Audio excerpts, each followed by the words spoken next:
ezt találtam a boltban. Tejcsokit sós pereccel és sült békönnel. Ezt ki kell próbálnunk.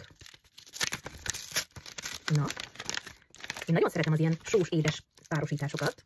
Nézzük, hogy mit tud ez a csoki.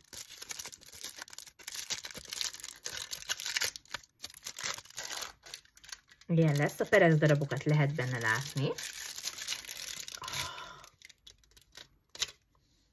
Villámos.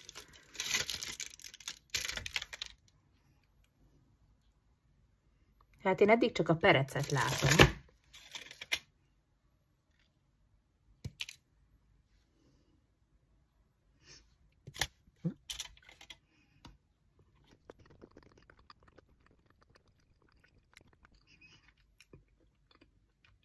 Enyhén sós, robog benne a perec ropi, egy ilyen extra sós utóíze van.